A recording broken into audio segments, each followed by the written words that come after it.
The courtroom was filled with silence as people waited for the judge to arrive. The air was heavy with tension, and every person sitting in the wooden benches could feel it. At the center of the storm sat a billionaire named David.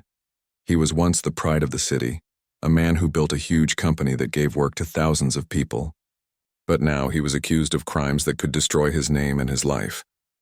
David looked around the room. His lawyer, Mr. Green, sat beside him, tapping his fingers on the desk nervously. The lawyer's face showed fear, not courage. David noticed it but said nothing. His heart was already heavy. The door opened and the judge walked in, dressed in a black robe. Everyone stood up, then sat down again. The trial began. The prosecutor stood tall, holding a thick file of papers. He looked confident and ready to crush David with his words. The case was complicated. The prosecutor spoke about missing money, false reports, and broken trust. Each word he said painted David as a greedy man who only cared about himself. David shook his head again and again, but he had no chance to speak. Only his lawyer could defend him. But when it was time for Mr. Green to stand, his hands trembled. His voice cracked as he tried to speak. He repeated weak lines, almost like he had forgotten the details of the case. Some people in the courtroom whispered. Others shook their heads. It was clear that David's lawyer was not prepared. David felt anger rising in his chest. He wanted to shout, but he knew it would not help. This was his future. This was his life. He trusted the wrong person to protect him. After a short break, something unexpected happened. Mr. Green, the lawyer, leaned toward David and whispered, "I cannot do this. I am leaving." David's eyes widened. "Leaving? In the middle of my trial?" Mr. Green did not answer. He gathered his papers and walked out of the courtroom. The people gasped. The billionaire was now alone, without a lawyer, facing powerful accusations. The judge looked surprised but said nothing yet. David sat frozen. His mind raced. How could this happen? How could his lawyer abandon him in front of everyone? At the back of the courtroom, a man in a simple janitor's uniform stood quietly with his broom. His name was Samuel. He had been working in the courthouse for many years, cleaning halls, sweeping floors, and carrying water. Nobody ever noticed him. To most people, he was invisible. But Samuel noticed everything. He watched every trial when he had the chance. He listened to the lawyers and judges. He remembered the rules and the stories, and today Samuel's heart burned when he saw David left alone. He felt that it was wrong, deeply wrong, for any man to face the world without someone by his side. David stood up, ready to speak for himself, but his voice cracked with fear. The prosecutor smirked. It looked like the trial would end quickly. Then Samuel did something no one expected. He placed his broom against the wall, straightened his shoulders, and walked forward. The people stared. What was the janitor doing? Samuel cleared his throat. His voice was steady and strong. "Your Honor," he said, "this man cannot be left alone." His lawyer abandoned him. "I will defend him." Gasps filled the room. The judge raised his eyebrows. "You are a janitor. Do you even know what you are saying?" Samuel did not step back. His eyes were full of determination. "I know I am a janitor, but I also know justice. I have seen many trials in this very court. I may not wear a suit, but I have a heart that believes in truth, and I will defend him." The room was shocked. People whispered to each other. Some laughed, thinking it was a joke. But when they looked into Samuel's eyes, they saw fire. This was no joke. David stared at Samuel with disbelief. No one had ever stood up for him without money, without gain. Yet here was a man who swept floors, now ready to fight for his name. The judge leaned back in his chair, studying Samuel carefully. The courtroom waited in silence. For the first time since the trial began, David felt a spark of hope, and Samuel, the janitor no one respected, was about to begin a fight that would surprise them all. The courtroom sat in silence after Samuel's bold words. People whispered among themselves, not knowing whether to laugh or to wait. The judge adjusted his glasses and looked at the janitor, who now stood like a soldier before him. "Samuel," the judge said slowly, "this is not a place for games. Do you understand the weight of your words? A man's future is at stake." Samuel nodded firmly. "I understand, Your Honor. That is why I speak. This man is being left alone in the middle of a battle. I cannot let that happen. If no one else will stand, then I will." The prosecutor smirked and shook his head. "This is nonsense. He is not a lawyer. He has no training, no certificate, nothing. How can a janitor defend a billionaire in such a serious case? The crowd chuckled. Some shook their heads at the absurd sight. But there was something about Samuel's steady voice that kept people from dismissing him completely. David was still seated, his hands gripping the table. He could hardly believe what was happening. Just a moment ago he was left alone, his lawyer gone. Now a man who cleaned the floors was offering to defend him. It sounded impossible, yet it also felt like a miracle. The judge tapped the desk with his gavel. Silence. This court will not turn into a theater. Samuel, you are not a licensed lawyer, but you have worked here for many years. I know you watch the trials from the back. You memorize the rules. But are you prepared to take responsibility for this man's defense? Samuel raised his chin. I am, Your Honor. I may not have papers, but I have truth in my heart. I will speak with honesty and I will not abandon him. The judge studied him for a long moment. Finally, he sighed. Very well. I cannot stop a man from speaking if the defendant accepts. David, do you accept this janitor as your defender? All eyes turned to David. His lips trembled. He thought of all the friends who had turned away from him, all the partners who left when trouble came. And here was Samuel, who owed him nothing, ready to risk humiliation for him. David stood slowly. His voice was soft but clear. Yes, Your Honor, I accept him. The crowd gasped again. The judge nodded. Then so be it. But understand, Samuel, one mistake and this case could be over. Proceed with caution. Samuel bowed his head respectfully. Thank you, Your Honor. The prosecutor laughed under his breath. This will be easy, he whispered to his assistant. But his eyes narrowed when he saw Samuel's calm expression. Something about the janitor's courage unsettled him. The trial moved forward. The prosecutor began again, reading his accusations. He spoke about missing funds, secret accounts, and broken contracts. His words were sharp, meant to cut David's image into pieces. Samuel listened carefully. He did not interrupt. He studied every line, every word. He remembered the nights he spent mopping the floors while lawyers spoke in the halls. He remembered how they built arguments, how they used details to weaken the other side. His mind was like a notebook filled with quiet lessons. When it was finally Samuel's turn, he stood tall. The courtroom leaned in, waiting to hear how a janitor would speak in such a serious place. Your Honor, Samuel began, his voice calm and steady. The prosecutor speaks about missing money and broken trust. But let us remember something important. A man is innocent until proven guilty. This court is not a place for stories, but for truth, and truth must have proof. The judge nodded slightly, signaling for him to continue. Samuel turned toward the prosecutor. You say David hid money. Do you have the document that shows it was his hand that moved it? You say he lied to his company. Do you have the voice that proves it was his lie? Without proof, these are only shadows, not facts. The prosecutor frowned. The crowd murmured. Samuel's words, though simple, carried weight. David watched in awe. This man, dressed in plain clothes, spoke with more courage than his expensive lawyer ever did. The judge tapped the desk again. The janitor speaks with reason. We will allow him to continue. Samuel bowed again, then looked at David. Do not fear. I will not let them crush you with shadows. For the first time, David felt his chest lighten. He was not alone anymore. The janitor stood beside him like a shield. The prosecutor clenched his jaw. This was not going to be as easy as he thought, and so the trial took a turn no one had expected. The janitor had become the voice of the billionaire. The crowd inside the courtroom was restless after Samuel's first defense. No one had expected a janitor to stand up with such confidence. Some people whispered that he was only lucky with words and soon he would fall apart. Others began to wonder if perhaps this simple man had more knowledge than anyone thought. David sat straighter in his chair now. A few hours ago he felt crushed, abandoned, and ready to give up. But Samuel's courage had given him strength. He looked at the janitor with respect he had never shown before. The prosecutor, Mr. Blake, rose again with a sharp smile. He was not ready to let a janitor steal his control of the trial. Your Honor, he said, this is amusing, but let us not forget the seriousness of this case. I have witnesses, documents, and numbers that will show the truth. A man who sweeps floors cannot change facts. Samuel looked at him calmly. Bring your witnesses, he said. Truth is not afraid of light. The judge nodded. Very well. Call your first witness. The doors opened and a man in a suit walked in. His name was Richard, the former accountant of David's company. He looked nervous, but when he sat in the witness chair, the prosecutor gave him a nod of encouragement.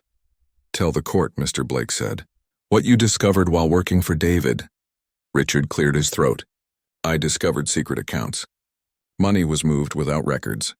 It looked like Mr. David was hiding profits." The prosecutor smiled and turned to the judge. "You see? Even those inside his company saw his corruption." The crowd murmured again. The case seemed to grow heavier on David's shoulders, but Samuel stepped forward, his eyes fixed on the witness. "Mr. Richard, you worked as the accountant for many years, correct?" "Yes," Richard replied. "And during those years, who else had access to company accounts besides Mr. David?" Richard hesitated. "Other board members, the finance team, and sometimes the lawyers." Samuel nodded slowly.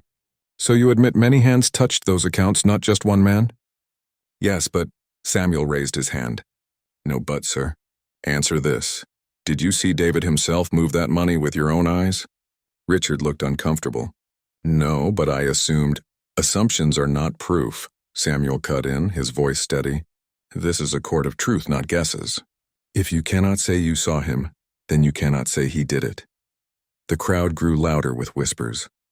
Even the judge leaned forward with interest. Samuel turned to the prosecutor. "Your witness has given no proof, only suspicion. Suspicion cannot chain a man."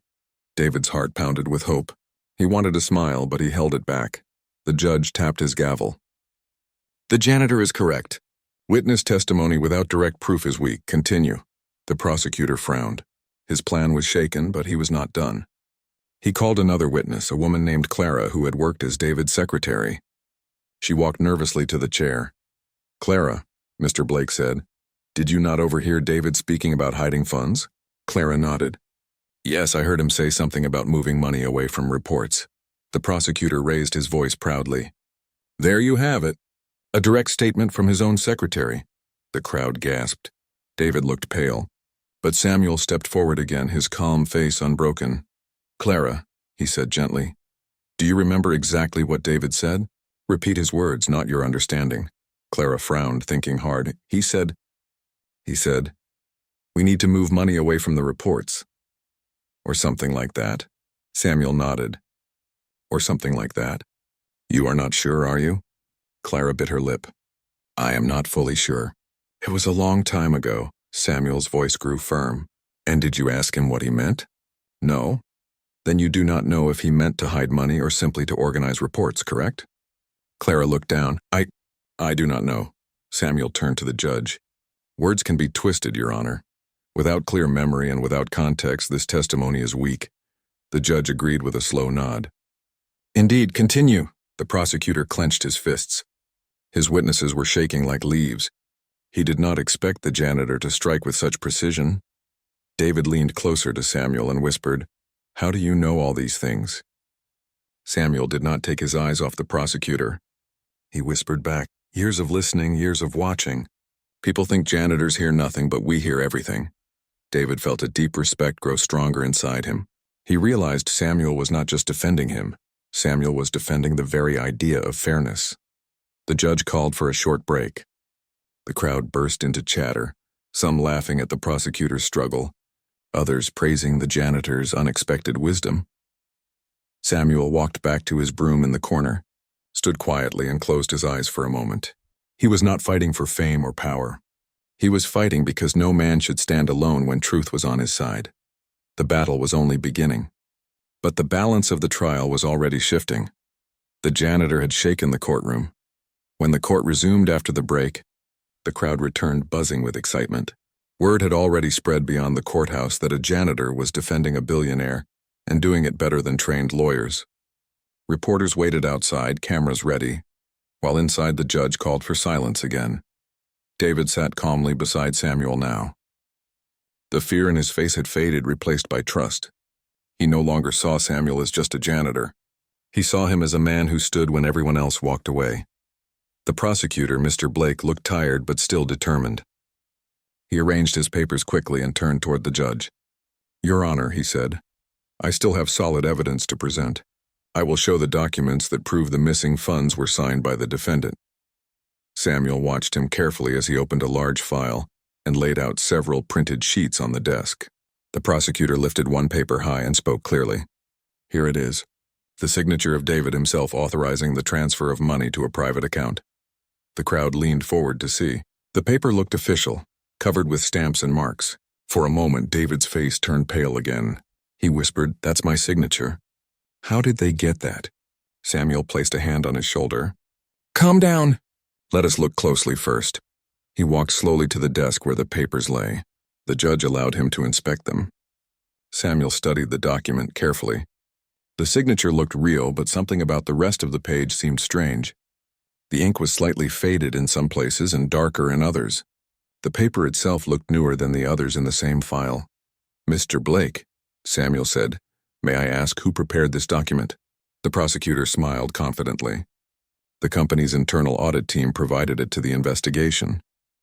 "And did you confirm that it was printed during the time of the alleged transfer?" The prosecutor frowned. "It carries the date, doesn't it?"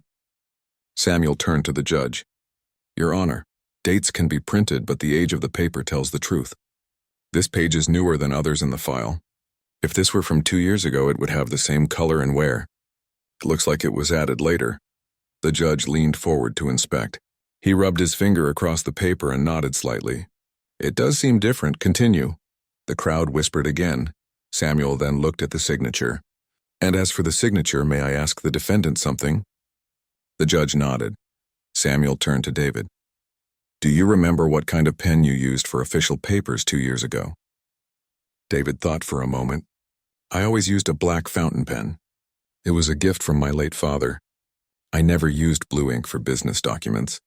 Samuel smiled gently and turned back to the prosecutor. "This document has blue ink. The man himself says he never used it. How do you explain that, Mr. Blake?" The prosecutor's face tightened. "That means nothing.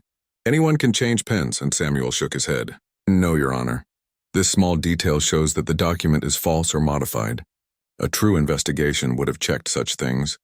If one part of the evidence is false, how can we trust the rest?" The judge looked thoughtful. "You make a fair point." The prosecutor's assistant whispered something in his ear, but it only made him angrier. He slammed his papers down and said, "Enough! This man is not a lawyer. He is twisting details to confuse the court." Samuel met his gaze without fear. "I twist nothing. I only ask questions that truth can answer." The room filled with quiet respect. Even the people who had laughed at Samuel earlier now looked at him differently. David whispered softly, "You saved me again."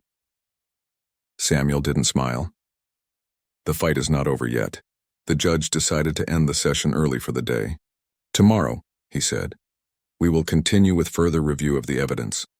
Both sides should be ready." Court dismissed. The gavel struck and everyone stood. As David turned to thank Samuel, a group of reporters rushed to the door. Cameras flashed. Someone shouted, "Sir, how does it feel to be defended by a janitor?" David replied with calm pride, "It feels like being defended by truth." Samuel didn't stay for interviews. He quietly picked up his broom again and began sweeping the hallway as he always did. But every person who passed him looked at him with new eyes. He was no longer invisible. That night, David waited outside and walked with Samuel to the bus stop. The city lights shone on their faces. "Why did you do it?" David asked. "You could have stayed silent like everyone else." Samuel looked up at the sky. "Because silence helps lies grow. I've cleaned this courthouse for years, but dirt doesn't always lie on the floor. Sometimes it sits on files and hides behind power. I only wanted to clean that too." David's eyes filled with respect. He reached out his hand. Samuel shook it firmly. The next day promised a bigger battle. The next morning, the courthouse was full long before the trial began. People from every corner of the city came to watch. Newspapers called it the unlikely defender. Some said Samuel was a hero, others said he was lucky. But everyone agreed on one thing. No one had ever seen a janitor stand against a top lawyer and hold his ground. When Samuel entered, the crowd fell silent. He wore the same simple clothes and carried his old broom. He placed it near the door and walked to his seat with calm steps. David stood beside him, his eyes filled with quiet respect. The judge entered soon after and the session began. "Mr. Blake," he said to the prosecutor, "you may continue your case." Mr. Blake looked tired, but his pride still burned strong. He was not ready to lose to a man who mopped floors. He cleared his throat and said, "Your Honor, I will bring the main witness today. This man will end all doubts. He is the investigator who found the proof himself." He pointed toward the door. A tall man in a gray suit walked in. His name was Henry. He looked confident, the kind of man who never questioned his own words. He sat in the witness chair and nodded politely to the judge. "Mr. Henry," the prosecutor began, "please explain what you discovered during your investigation of Mr. David's company." Henry opened a file and began to speak smoothly. "I reviewed the company's records and found the missing funds. I traced them to a private account. The signature authorizing the transfer matched David's. All of this shows he was aware of the movement of money." Mr. Blake smiled with satisfaction. "Thank you." No further questions, the crowd murmured. The evidence sounded strong. But then Samuel stood up slowly. He walked forward and faced Henry with calm eyes. "Mr. Henry," Samuel said, "how long did your investigation take?" 3 weeks, Henry replied. 3 weeks to review 5 years of company accounts? Samuel asked. Henry blinked. "Yes, I had a team assisting me." "Were these people from inside the company or from outside?" "From outside," Samuel nodded. "And were they all independent, or were they chosen by someone connected to the prosecutor's office?" The question made Henry pause. "They were approved by the prosecutor's team." Samuel turned toward the judge. "So, Your Honor, the same office that accuses David also chose the people who looked for his guilt. That means there was no neutral hand in the investigation." Mr. Blake interrupted sharply. "Objection. The janitor is twisting facts again." The judge raised a hand. "Overruled." "The question is fair." The crowd whispered louder now. Samuel looked back at Henry. "Tell me, sir, did you ever meet David during your investigation?" "No," Henry said. "So you never asked him to explain the records you found?" "No, I did not," Samuel nodded again. "Then you built your case on papers, not on people. You saw numbers but never asked for meaning. Is that correct?" Henry hesitated. "Yes, but the documents speak for themselves." Samuel's voice grew stronger. "No, sir. Papers do not speak, people do.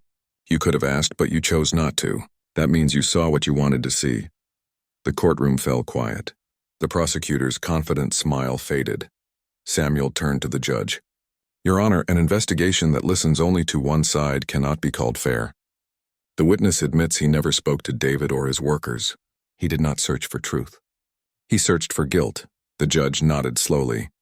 "This point will be recorded." David's chest filled with relief. The crowd began to murmur again, this time in his favor, but Samuel was not finished. He looked at the witness and asked one last question. "Mr. Henry, who signed your payment for the investigation?" Henry looked uneasy. "The prosecutor's office." Samuel raised his hand slightly. "Thank you. That tells us everything." The prosecutor slammed his hand on the desk. "Enough! This man is making a mockery of the law." Samuel turned calmly. "I am not mocking the law. I am protecting it. If we let lies stand because they wear fine suits, then justice itself becomes a joke." The judge banged his gavel for silence. "Order! This court will maintain respect." Everyone sat still again. The air was thick, but something inside the room had changed. For the first time, people began to question the prosecutor's truth. When the judge announced a short break, the crowd stood and began clapping softly. The sound grew until the room echoed with it. The judge allowed it for a few seconds before calling for quiet again. David leaned closer to Samuel and whispered, "You are winning their hearts." Samuel shook his head. "I do not want hearts. I want truth." As they walked out into the hallway, reporters pushed forward again, asking questions. Samuel stayed silent, only saying, "Let the court speak first." Inside his mind, he knew the road ahead would not be easy. The prosecutor would strike harder next time. Powerful men did not like to lose, especially to someone they thought was beneath them. But Samuel did not fear. He had faced years of silence, years of being unseen. Standing up for justice felt brighter than any victory. And though the battle was far from over, one thing was already clear. The janitor had turned the court into a place where truth, not title, held power. The next day, dark clouds hung over the city as if the sky itself knew a storm was coming. The courthouse was even more crowded than before. People lined up early to get a seat. Everyone wanted to see what the janitor would do next. Some came to cheer him on, others came to watch him fail. Samuel entered quietly as always. He wore the same clean but simple uniform, his steps calm and his face steady. David walked beside him dressed in a plain gray suit. There were no bodyguards, no assistants, no luxury. Just two men standing against a system much bigger than them. Inside, the atmosphere was tense. The prosecutor, Mr. Blake, looked different today. His usual sharpness was mixed with anger. He had spent the night preparing new evidence and new tricks. He had also called in a special guest, a new lawyer from the city's top law firm. The young man sat beside him, his suit perfect and his expression full of pride. When the judge entered and the court came to order, Mr. Blake stood immediately. "Your Honor," he said, "the defense may think they are clever, but today we will put an end to this circus. I have with me an expert who has analyzed the financial records and will show the court undeniable proof." The judge nodded. "Proceed." The new lawyer rose and began to speak confidently. He spoke fast, using big words and pointing at charts that appeared on the screen. The crowd watched as numbers and lines filled the screen. "Here," the lawyer said, "we can see where the money moved. It went through secret channels to private accounts, and all signs point to the defendant." David watched silently. Samuel stood still, listening closely to every word. When the presentation ended, the crowd looked uneasy. The evidence looked strong again. Mr. Blake smiled proudly. "Your Honor, I believe this ends the debate." Samuel stepped forward. "May I ask a few questions?" The judge nodded. "You may." Samuel walked slowly toward the screen. "These charts," he said, "show numbers and arrows. They move money from one point to another. But I ask, who made these charts?" The young lawyer smiled proudly. "I did, using data from the investigation." Samuel nodded. "And where did you get that data?" "From the files provided by the prosecutor's team." Samuel paused. "So you did not collect the information yourself?" The lawyer frowned slightly. "No, that is not my job." Samuel turned to the judge. "Your Honor, this chart may look impressive, but it was built on data chosen by the same team that accuses the defendant. It is like asking a painter to draw the sky but giving him only black paint." The judge leaned forward thoughtfully. The crowd began to murmur. Samuel continued. "And this account where the money was said to go, does it belong to David?" The lawyer nodded. "Yes, it is under his name." Samuel looked at him carefully. "Can you show the court that he opened it himself?" The lawyer hesitated. "The name matches, and the signature," Samuel interrupted gently. "Signatures can be copied, but an account cannot live without an owner. Did you confirm it with the bank?" The lawyer shifted uncomfortably. "No, I was not part of that step." Samuel turned to the judge. "Then this proof is only half complete. It points fingers but never shows the full hand." Mr. Blake shouted, "He is playing with words again." Samuel faced him calmly. "No, I am asking for honesty. If the truth is so strong, why hide behind half answers?" The courtroom filled with silence. Even the judge could not hide his respect for Samuel's reasoning. After a long pause, the judge said, "Mr. Blake, the defense raises valid points. I will request the original bank records for verification. Until then, we cannot consider this evidence final." Mr. Blake clenched his teeth but nodded. He had no choice. David breathed deeply, feeling relief once more. He looked at Samuel, amazed at his courage. When the court broke for lunch, Samuel walked to a quiet corner near a window. David joined him. "Samuel," he said softly, "how do you stay so calm when everyone tries to break you?" Samuel looked outside at the gray sky. "Because I have lived my whole life being ignored. When people do not see you, they cannot hurt your pride. So when I speak now, I speak only for truth, not for myself." David nodded slowly. "You are a rare man." Samuel smiled slightly. "No, I am just a man who cleans. But I learned that dirt always returns unless you remove it from the root. That is what I am doing here." As they returned to the courtroom, whispers followed them. Some people bowed their heads in respect when Samuel passed by. Others took photos, hoping to capture the story that was unfolding before their eyes. Back inside, the judge announced that the next morning, the courthouse was buzzing louder than ever. Word of the janitor defending a billionaire had spread across the city. People lined up outside, reporters jostled for the best spot, and the judge entered to a quiet courtroom that quickly hushed. Everyone waited for the trial to continue. David walked beside Samuel, his steps firm and his expression calm. He had learned to trust the janitor completely. Samuel, on the other hand, walked with quiet confidence. He carried no papers, No fancy equipment. Only the knowledge he had collected over years of watching the law in action and a deep sense of fairness. Mr. Blake, the prosecutor, looked tense. He had spent the night reviewing the bank records that the judge had requested. He believed these records would finally destroy David's defense.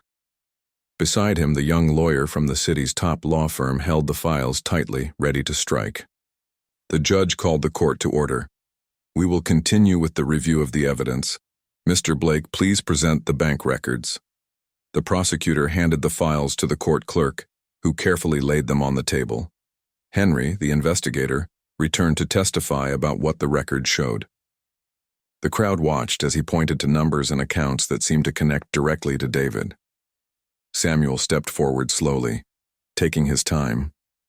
He examined the papers carefully, flipping through each page with patience. Then he looked at the judge. "Your Honor," he said, "these records are full of numbers, dates, and signatures. But let me ask one question. Who actually accessed the accounts at the time these transfers were made?" Henry looked uncomfortable. Several people had access, including the finance team and outside auditors. Samuel nodded. "So David was not the only one who could have moved money?" "Yes," Henry admitted. "Then how can anyone be certain that David did it alone?" Samuel asked, his voice calm but firm. The crowd murmured. David's heart lifted slightly. Samuel's questions were simple but sharp, cutting through the complex documents like a knife through paper. Samuel continued. "And about the signature, they say it matches David's. But how do we know it wasn't forged? Were there witnesses when the transfers were made?" Henry shifted uncomfortably. "No, we relied on the records themselves." "Exactly," Samuel said. "Numbers without witnesses are only numbers. Paper cannot speak. People speak." The judge leaned forward. "This point is reasonable." Samuel looked at David. "Do not worry. The truth does not hide when we ask the right questions." Then Samuel turned to the prosecutor. "Mr. Blake, the records show several unusual transfers, but they do not show who directed them or why. Until we know, how can anyone claim guilt?" The prosecutor's jaw tightened. "This is nonsense. The numbers are clear." Samuel shook his head. "Numbers without context are empty.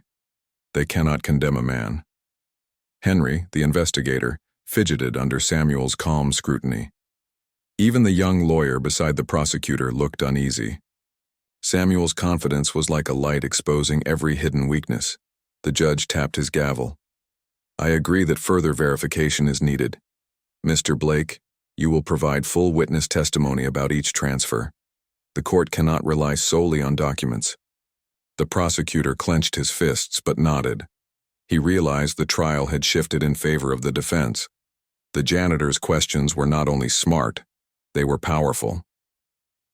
David stood and whispered to Samuel, "I cannot believe it. You are turning this around." Samuel placed a hand on his shoulder. "We are not winning yet, but we are planting the seeds of truth. That is stronger than fear." The judge called for a short recess. Outside the courtroom, the crowd whispered and pointed at Samuel. Many reporters hurried to record his words.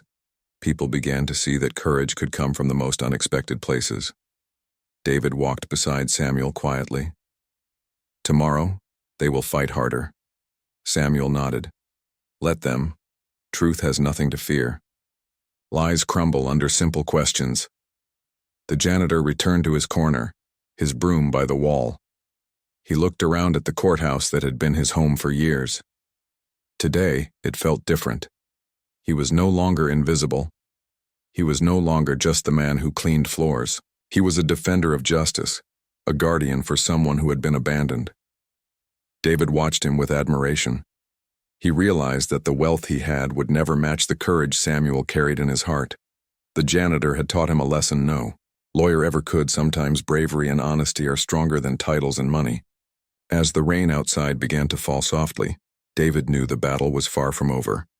But with Samuel by his side, he felt ready to face whatever came next. And in that moment, the world began to understand one truth. Courage could come in the simplest of forms. even in a man who swept the floors of a courthouse. The final day of the trial arrived, and the courthouse was packed beyond belief. People had come from all over the city to witness the outcome. Reporters crowded the hallways, cameras ready, and the air buzzed with anticipation. Everyone knew that today would decide the fate of David, the billionaire, and everyone was curious about the janitor who had become his defender. David walked into the courtroom with a quiet confidence he had not felt in months. He glanced at Samuel, who walked beside him, broom left aside, his posture steady and calm. The janitor's presence had transformed from surprising to inspiring. David now trusted him completely. The judge called the court to order. We will proceed with witness testimony and final evidence. The prosecutor, Mr. Blake, looked tense. He had worked all night to prepare new witnesses and documents, hoping to finally prove David's guilt. Beside him, the young lawyer appeared equally determined. They had expected Samuel to struggle under the pressure, but so far he had outsmarted them with calm logic. Henry, the investigator, returned to testify again. He had reviewed all the records overnight. The prosecutor motioned for him to begin. Your Honor, I have double-checked the accounts. All numbers still point to the defendant. He remains the primary person responsible for the alleged transfers. Samuel stood and walked forward, his steps quiet but confident. Mr. Henry, you have spent many hours reviewing the accounts. Did you speak to anyone else who was involved in these transactions? Henry shifted. I reviewed reports from the finance team and I spoke to the auditors. Samuel nodded. And did you interview David himself? No, I did not. Exactly, Samuel said, turning to the judge. The investigator saw numbers, yes, but he did not speak to the person involved. Without understanding context, numbers alone cannot prove intent. Assumptions do not equal facts. The judge looked thoughtful. The courtroom grew silent. Even the prosecutor seemed frustrated, realizing that Samuel's logic was hard to dismiss. Then Samuel asked one more question, looking directly at Henry. Were the bank accounts used for company purposes, personal purposes, or something else? Henry hesitated. Some transfers went to business accounts. Some were unclear. Unclear? Samuel repeated softly. So the evidence is not complete. Without certainty, you cannot accuse anyone. The judge nodded. The court notes this important point. The prosecutor tried to regain control. Your Honor, we have more witnesses and documents.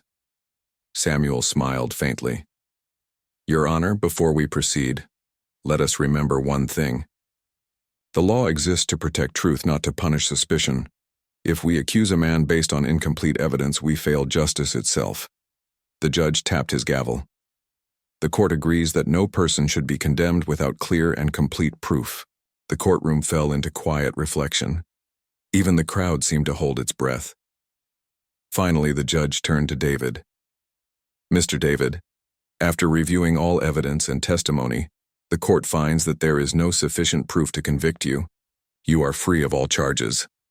Gasps and murmurs spread through the room. David felt a weight lift from his shoulders. He looked at Samuel, disbelief and gratitude shining in his eyes. You saved me, David said softly, stepping closer to the janitor. Samuel shook his head gently. I only did what was right. You were abandoned, but the law must be fair. That is all. The crowd erupted into applause. People cheered. Some stood on the benches to see better. Reporters rushed forward, cameras flashing. Everyone wanted to capture the moment when a janitor had defended a billionaire and won. David turned to Samuel and held out his hand. I cannot repay you. You risked everything for me. Samuel shook his hand firmly. No repayment needed. Justice is reward enough. Outside the courthouse, the rain had stopped. Sunlight broke through the clouds, shining down on the city.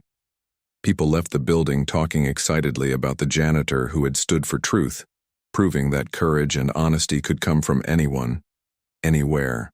David looked around at the crowd and then back at Samuel. I have learned something more valuable than money today. Bravery, honesty, and heart are stronger than wealth and power. Samuel smiled. And remember, no matter who you are, you should never leave someone alone when they need you. That is what makes the world right. As David walked away, feeling lighter than he had in years, Samuel picked up his broom once more. He walked through the hallways he had cleaned for so many years, now a hero in the eyes of everyone. People waved, smiled, and whispered stories of his courage. For Samuel, it was still the same hallway, the same broom, but the world saw him differently now. He had shown that even the simplest person, with honesty and courage, could change lives and protect justice. And as the city moved on, everyone knew this truth. Courage is not measured by wealth or title.